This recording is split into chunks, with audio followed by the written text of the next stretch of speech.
Virgo, hi! Welcome to Mr. Queen PH. Titingnan natin kung ano energies for you. Ngayong new moon in Aries, sa March 29, 2025, 6:57 p.m. Philippine time. Ayan. So, nag-start na ang spring equinox. So, technically, it's new year, new beginning.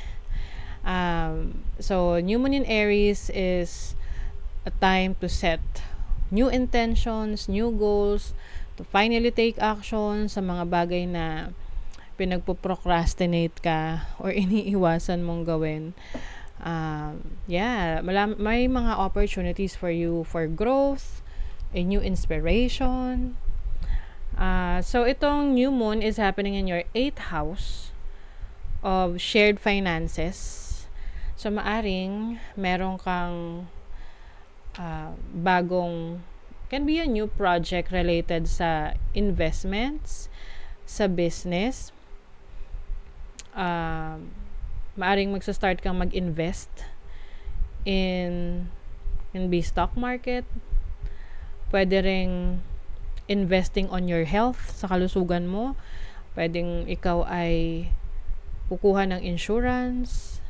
This can also mean like to start a new career, also business partnership din. Itong ruler ng Aries is in your 11th house. May yung iba sa inyo kasi pwedeng medyo nahihiya pa. If you are in business, 'di ba? Mas maganda na walang hiya. Parang ang pangit ng word na, oy, walang hiya. But actually, the more na hindi ka nahihiya, the more na marami kang ma-attract na opportunities. Kasi you're becoming true to yourself. You have Jupiter in Gemini in the 10th house right now. So, Jupiter is the planet of expansion, exploring new opportunities pagdating sa career mo. Maaring you are taking new, parang may bago kang interest, pinag-aaralan. Pwedeng may mga opportunities for you to grow and learn something sa trabaho, sa career, or sa business mo. Meron ka ring change na ginagawa Maaring it's in the process ngayon, no? Pagdating sa mga routines mo. May binabago ka sa routines mo para ma-achieve mo yung goals mo. So, example, yung routine mo pagdating sa pag-handle ng finances mo. Kung dati hindi ka nagsiset aside ng pera for your savings, ngayon you're going to set aside kasi dinidisiplina mo yung sarili mo. Dahil alam mo, kapag meron kang binago, meron talagang magbabago. Sabi nga, nothing is change if nothing is change. Na parang insanity is like doing things over and over again and expecting a different result. 'Di ba? Bakit tayo mag-expect ng ibang resulta kung yung ginagawa natin pare-pareho lang, paulit-ulit lang? Okay? So now is the time for you to apply your knowledge, yung skills mo, to make things happen and make some changes. Some of you, medyo may confusion lang talaga, no, about what you really want, because Mercury and Venus is in retrograde right now. Yung iba kasi pwedeng hindi kayo ganun kasi sinusuportahan ng partner ninyo. This can be a business partner or your romantic partner. Maaring hindi sila naniniwala, no, sa mga goals mo or sa mga gusto mong mangyari. Minsan ganun na ina-expect mo na yung partner mo ay nandyan for you, but there are times na sila pa yung parang nangda-down sa'yo na ang hirap naman yan or hindi mo kaya yan. So, ngayon, ang iyong kakampi ay yung sarili mo. And also some people na naniniwala sa kakayanan mo.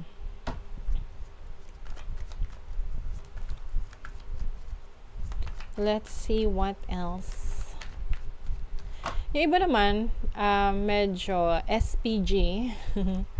medyo SPG lang to kasi pwedeng if you are in a serious relationship or intimate relationship, pwedeng meron kayong may experiment kayong gagawin pagdating sa inyong sexual connection or sexual activities. Okay, let's see what else. Virgo. You have the Two of Wands, the Three of Cups, the Page of Swords, the Knight of Pentacles. Meron kayong pinagpipilian sa ngayon kung ano yung ipupursu mo. This can be a source of income or career path. And gusto mong malaman kung sigurado ka ba. Kasi pwedeng, yes, nag-open tong opportunity for you, but iniisip mo kung sapat ba yung kaalaman mo? Are you well-equipped? Like, ready ka ba? But it also helps, no? Nakakatulong rin sa'yo yung pag-re-network. Like, connecting to new people. Kasi, maaring meron ka dyang makilala na bagong connection or contact that will help you, no, to explore yung iba mong options. Like, option mo sa career path mo, sa business, to give you some direction. You have the Emperor. So, ang ano dito, kailangan meron kang pagpupursige. Kasi I'm seeing here na medyo slow, medyo mabagal yung progress. But kung tuloy-tuloy, magiging consistent ka, yung maliliit na progress na yon, it will add up. And bigla na lang mapapansin mo na, ay, ang layo na pala ng narating mo. 'Di ba? Kasi minsan nag-hyper-focus tayo sa ano yung progress natin ngayon, bukas, 'di ba? Na maliliit, minsan wala, 'di ba? Pero kung magfo-focus ka muna dun sa ano yung resulta ng ginagawa mo, hindi mo muna kailangang i-count para kumbaga, keeping your eye on the prize. Hindi ka muna magbibilang kung ano na yung kinita mo or ano na yung resulta ng ginagawa mo. Just focus on the goal. And hindi mo lang mapapansin yan. Tapos ka na pala dun sa task mo. Have faith in your dreams, Virgo. Number 1 na dapat naniniwala sa pangarap mo ay ikaw. Talk less, feel more. Yes. So, if you have goals, mas makakabuti na just keep it to yourself muna.